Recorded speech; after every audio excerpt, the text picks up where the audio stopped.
تو انسان کسی کے عذاب کو دیکھ کے انسان پہ یہ سوٹ نہیں کرتا کہ وہ خوش ہو. جب کسی علاقے میں آگ لگتی ہے، کچھ برے ہوتے ہیں کچھ اچھے ہوتے ہیں، تو ہم اس آگ پہ ہرگز خوش نہیں ہیں. اللہ اس آگ کو جلدی بجھا دے. بہت سے بے گناہ لوگ بھی ہوں گے، اور اس سے عبرت حاصل کرو. ایک آگ انسان لگاتا ہے اور کچھ آگیں اللہ بھی لگا لیتا ہے. ہم تو حیران ہو رہے ہیں امریکہ جیسے ملک میں آگ لگ کیسے گئی. اتنا ان کا آگ بجھانے کے جو ان کے جو سروسز ہیں وہ اتنی ایکٹیو ہیں کہ آپ سوچ بھی نہیں سکتے. مفتی طارق مسعود کے بیانات کے لیے مفتی صاحب کے آفیشیل چینل مفتی طارق مسعود سپیچز کو سبسکرائب کریں. مفتی صاحب لاس اینجلس میں آگ بے قابو ہو گئی ہے. کچھ مسلمانوں کو اس پر خوشی ہو رہی ہے اور کچھ انسانی جانوں کے ضیاع پر بہت غمگین دکھائی دے رہے ہیں. یہ قدرتی آفت عذاب یا آزمائش سے کچھ بڑے ظالم لوگوں کے گھر بھی جلے ہیں. اس پر کیا رد عمل دینا چاہیے؟ دیکھو، کہیں بھی کوئی عذاب آئے یا آگ واگ لگے یا کوئی بھی مصیبت ہو، لوط علیہ الصلوۃ والسلام کی قوم کا عمل ہمارے سامنے ہے.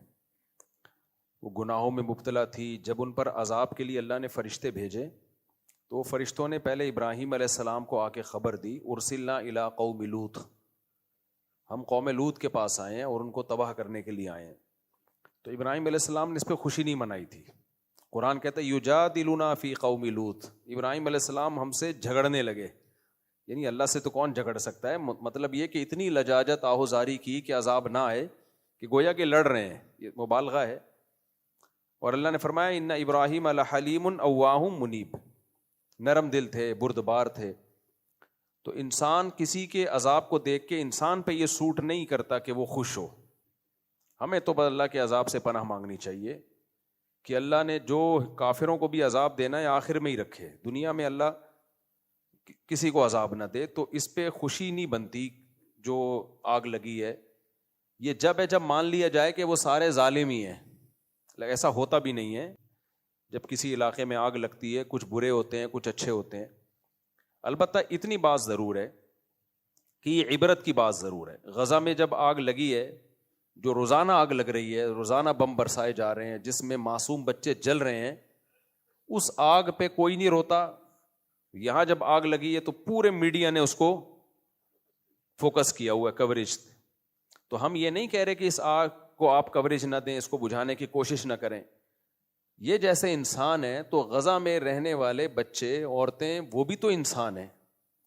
ان کے بارے میں خاموشی اختیار کر لینا، بلکہ اور اسرائیل کو اپریشیٹ کرنا، پروموٹ کرنا، اس کی مدد کرنا، تو پھر انتقام کی اللہ کی آگ بھی جوش میں آتی ہے. اور اللہ بتاتا ہے کہ تم جو کر سکتے ہو تم کرو، میں جو کر سکتا ہوں وہ میں کروں گا. وَمَكَرُوا وَمَكَرَ اللَّهُ وَاللَّهُ خَيْرُ الْمَاكِرِينَ. اللہ کہتے ہیں یہ میرے خلاف تدبیریں کرتے ہیں تو میں بھی تدبیر کرنے والا ہوں، اور میری تدبیر ان سے زیادہ پاورفل ہوتی ہے. تو ہم اس آگ پہ ہرگز خوش نہیں ہیں. اللہ اس آگ کو جلدی بجھا دے. بہت سے بے گناہ لوگ بھی ہوں گے اور بہت سے ظالم بھی ہوں گے. جیسے انہوں نے کہا کچھ ظالم صحافی جو ہے وہ اسرائیل کے اس عمل کو اپریشیٹ کرتے ہیں جو وہ غزہ میں جو کچھ کر رہا ہے. تو ان صحافیوں کے گھر بھی جلے ہیں. نہ جلتے اچھا تھا، ویسے ہی اللہ ان کو ہدایت دے دیتا. لیکن یہ عبرت کی بات بہرحال ہے کہ اللہ جو عرش پر ہے وہ لا تحسبن اللہ غافلا عما يعمل الظالمون. اللہ کہتے ہیں اللہ کو غافل مت سمجھو جو کچھ ظالم لوگ کر رہے ہیں. تو اس لیے دنیا کو دونوں آگوں کے خلاف آواز اٹھانی چاہیے، دونوں آگوں کو بجھانے کی کوشش کرنی چاہیے. لاس اینجلس میں جو آگ لگی ہے اس کو بھی بجھانے کی کوشش کریں، لیکن میرے بھائی جو غزہ میں آگ لگی ہوئی ہے نا اس کو بھی بجھانے کی کوشش کرو. اور اس سے عبرت حاصل کرو کہ ایک آگ اللہ انسان لگاتا ہے اور کچھ آگیں اللہ بھی لگا لیتا ہے. ہم تو حیران ہو رہے ہیں امریکہ جیسے ملک میں آگ لگ کیسے گئی. یورپ، امریکہ، کینیڈا، جاپان، ان ملکوں میں گیا ہوں. آگ سے بچنے کے لیے انہوں نے اتنی تدبیریں اختیار کی ہوئی ہوتی ہیں کہ آپ کی سوچ ہے. ہر بلڈنگ میں فوارے لگے ہوئے ہوتے ہیں، آٹومیٹیکلی آگ لگے گی تو یہ خود بخود یہ آن ہو جائیں گے. اور سڑکوں کے کنارے سڑکوں میں جو ہے نا ایسی جال بچھایا ہوا ہوتا ہے گیسز کا کہ جیسے ہی یا پانی کی لائنیں الگ سے ہوتی ہیں کہ آگ لگی تو یہ خود بخود کھل جائیں گی. اتنا ان کا آگ بجھانے کے جو ان کے جو سروسز ہیں وہ اتنی ایکٹیو ہیں کہ آپ سوچ بھی نہیں سکتے. اس کے باوجود لگ جاتی ہے. وجہ اس کی ہے بھائی اللہ سے کوئی لڑ نہیں سکتا، اللہ سے کوئی لڑ نہیں سکتا، حادثات بہرحال ہوتے ہیں، تو ہمیں ڈرنا چاہیے کہ جو اللہ ہے نا عرش پر وہ غافل نہیں ہے. تو اتنی بات ضرور ہے کہ ان بڑی طاقتوں کو ہوش کے ناخن لینا چاہیے کہ آپ غزہ پہ جس طرح سے خاموش ہو. ٹھیک ہے کچھ لوگ احتجاج وہاں بھی، امریکہ میں بھی عوام احتجاج کرتی ہے، یہ سارے امریکے ایک جیسے نہیں ہیں، بہت سے لوگ غزہ کے حق میں آواز اٹھاتے ہیں، یو کے میں بھی، آسٹریلیا میں بھی، کینیڈا میں بھی، ہر جگہ آوازیں اٹھ رہی ہیں، لیکن وہ اتنی پاورفل آوازیں نہیں ہیں کہ اسرائیل باز آ جائے اس ظلم سے جو وہ غزہ میں کر رہا ہے. تو اس لیے یہ عبرت کا سامان ہے، تو عبرت والوں کو اس سے، اور پھر جو آگ میں جلتے ہیں تو ان کو احساس بھی ہوگا کہ آگ ہوتی کیا چیز ہے. جب تک انسان اس مصیبت میں خود نہیں مبتلا ہوتا نا، دوسرے کے غم کا احساس نہیں ہوتا. جو اللہ نے ہمیں رمضان میں روزے رکھنے کا حکم دیا اس میں بہت ساری حکمتوں میں ایک حکمت یہ بھی ہے کہ بھوکا رہ کے غریبوں کا احساس ہوتا ہے کہ بھوک کیا چیز ہوتی ہے، جن کو کھانا نہیں ملتا ان بیچاروں کی کیا کیفیت ہوتی ہے. تو اللہ کی طرف سے آزمائشیں، اللہ تعالیٰ اس آگ کو جلدی بجھائے اور اس عذاب کو جلدی ٹالے، ختم کرے، اور لوگ جتنے جو زخمی ہیں اللہ ان کو جلد سے جلد شفا دے. لیکن اللہ اس سے ان ظالموں کو سیکھنے کا موقع بھی دے، عبرت کا موقع دے کہ جنہوں نے غزہ میں آگ لگائی ہوئی ہے، یا آگ لگائی تو نہیں ہے لیکن اس آگ کو وہ پروموٹ کر رہے ہیں، اپریشیٹ کر رہے ہیں، ظالموں کو کی حوصلہ افزائی کر رہے ہیں، یا اس آگ لگانے میں ان کے شریک بن رہے ہیں.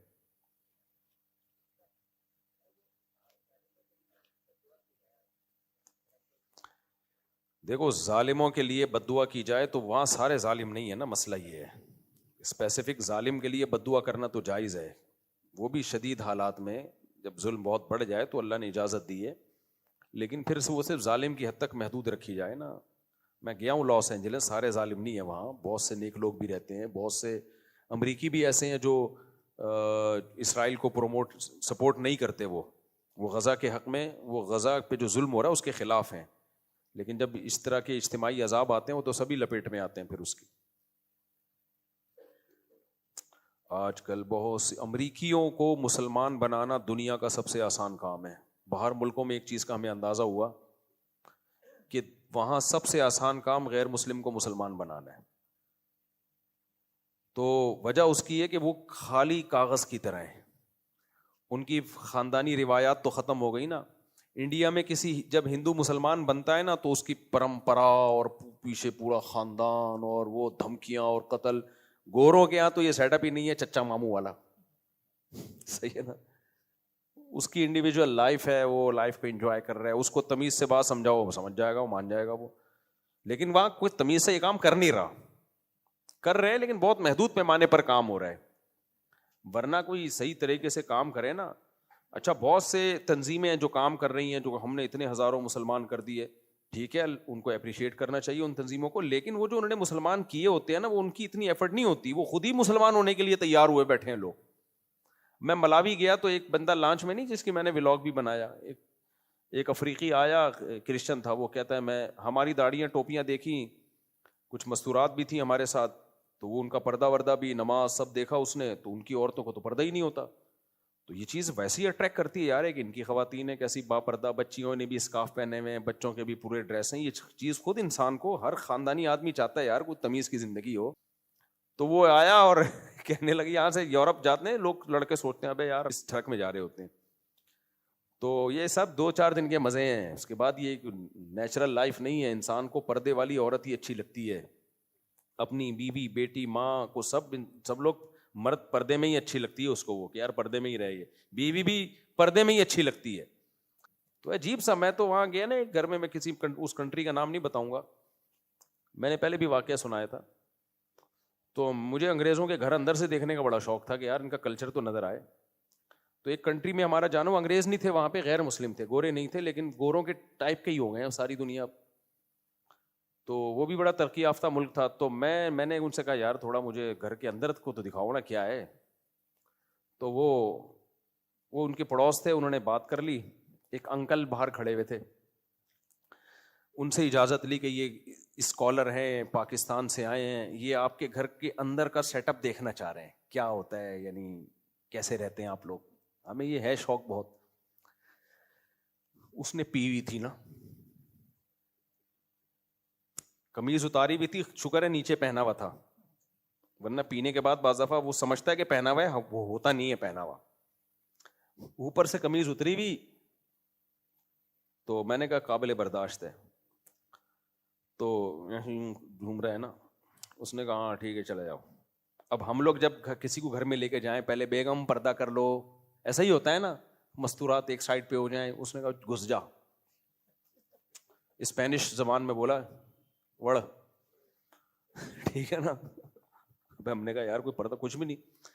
اندر گئے ہیں تو اس کی کوئی دادی بیٹھی ہوئی تھی, وہ تھی اس کی وائف, لیکن بیچاری دادی لگ رہی تھی. غیبت اس لیے نہیں, آپ کو کیا پتا, لوگوں نے نیچے لکھا تھا کسی کا راز کیوں فاش کرا. بھائی تم اسپین چلے جاؤ تو بڑی بات ہے یار, راز فاش, تمہیں گھر کا ایڈریس تھوڑی دے رہا ہوں میں, تم کیا پتا کس کی بات ہو رہی ہے. اس کو بھی نہیں پتا کیونکہ اس نے تو پی ہوئی تھی. میرا ترجمہ کر کے بھی کوئی بتا دے گا نا اسپینش میں کہ آپ کا واقعہ سنا ہے, پھر بھی اس کی سمجھ میں نہیں آئے گا, اس کو پتہ ہی نہیں ہوا کیا ہے نا. پینے والے کو تو ہوش کے بعد پتا چلتا ہے کون آیا کون نہیں آیا, اس لیے اس میں کوئی غیبت نہیں ہے.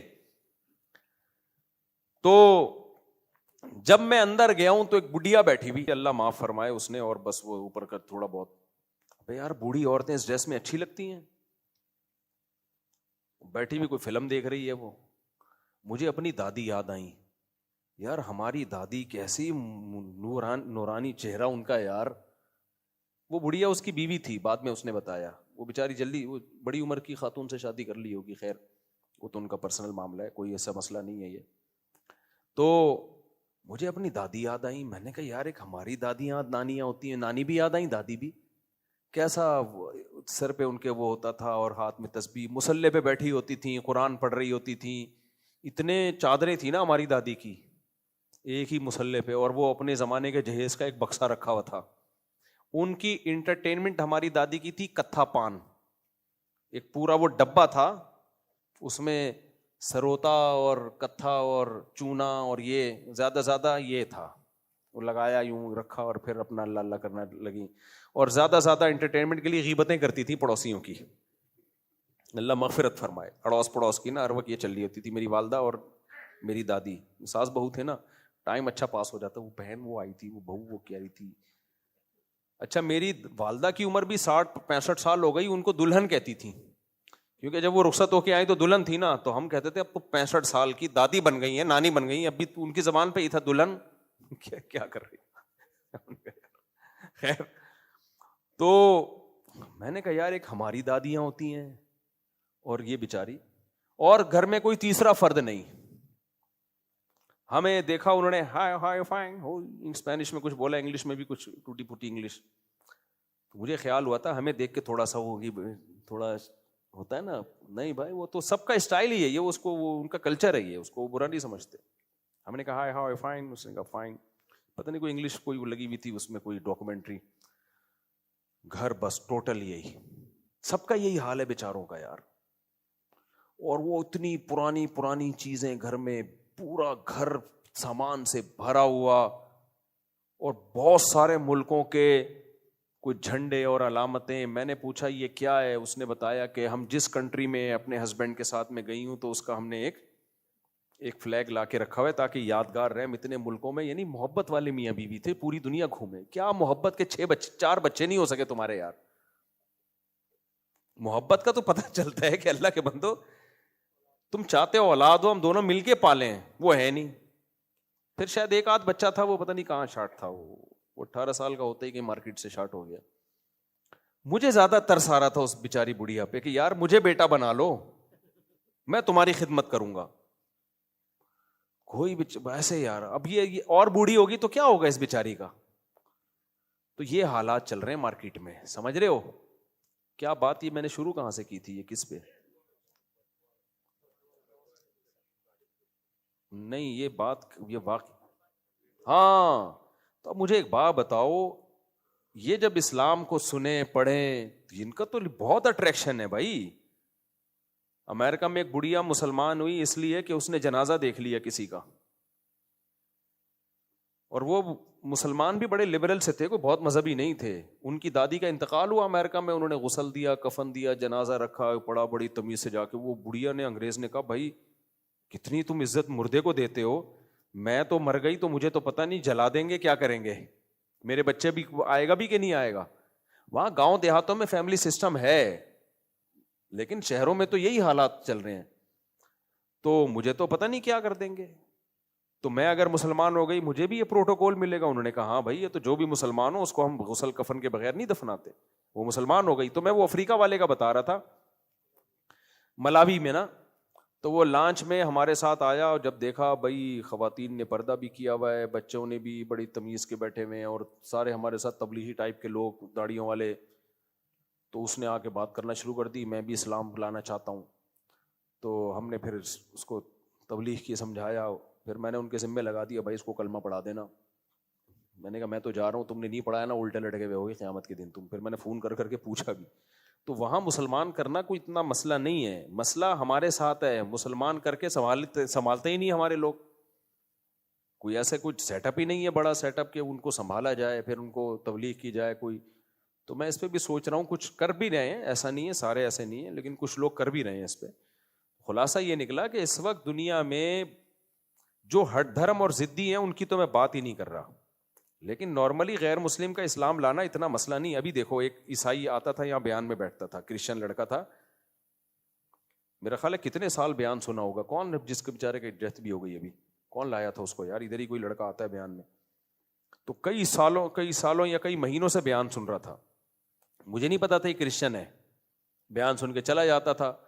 تو کیا ہوا ہے 2-4 مہینے پہلے وہ آیا اور کہا کہ میں آپ کا, مجھے یاد دیکھ کے بھی پہچان گیا. میں نے کہا تم تو بیان میں آؤ, تو کہتے ہیں میں عیسائی ہوں لیکن میں اب اسلام لانا چاہتا ہوں.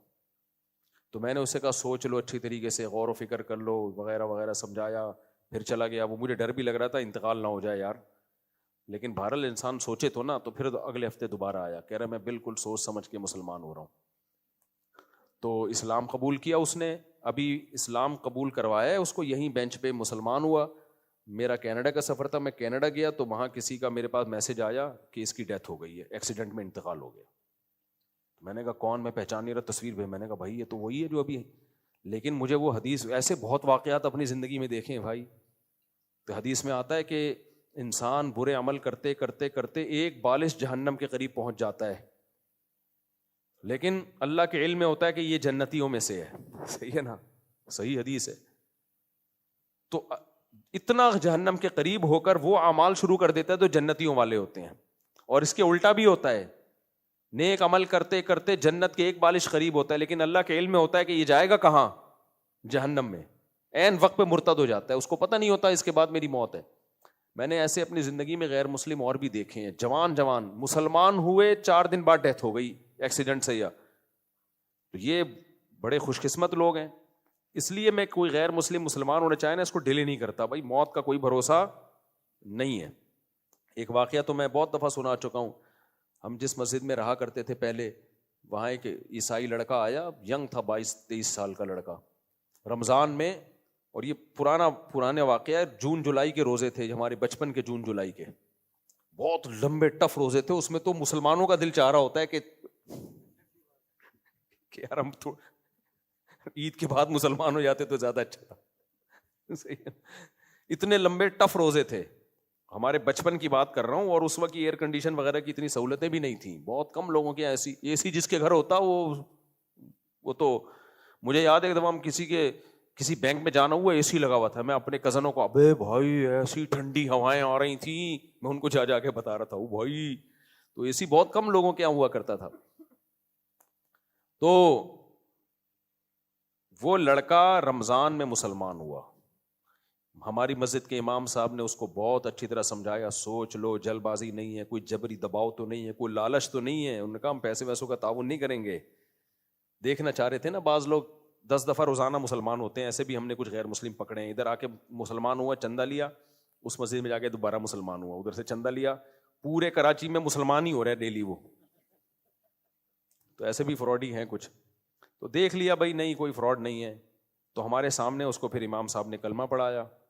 اللہ کی قدرت, اگلے دن وہ بیمار ہوا ہے اور بخار آیا اس کو, اتنا سخت بیمار ہوا, لیکن اس نے اسی وقت وصیت کر دی, اپنے سارے خاندان میں اعلان کر دیا, دیکھو میں اسلام قبول کر چکا ہوں, اور میری موت ہوئی تو مجھے غسل دیا جائے گا, مجھے کفن دیا جائے گا, میرا جنازہ پڑھا جائے گا. اور اس کی موت ہو گئی. لیکن عیسائیوں میں ایک چیز ہے قرآن سے بھی پتہ چلتا ہے، مشاہدے سے بھی. اللہ کہتے ہیں کہ اسلام کے خلاف سب سے کم تعصب عیسائیوں میں ہے.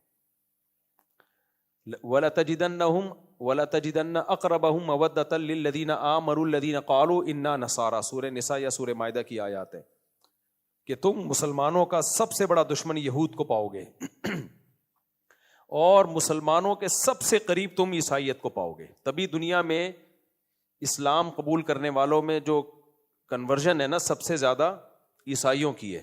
عیسائی لوگ سب سے زیادہ مسلمان ہوتے ہیں.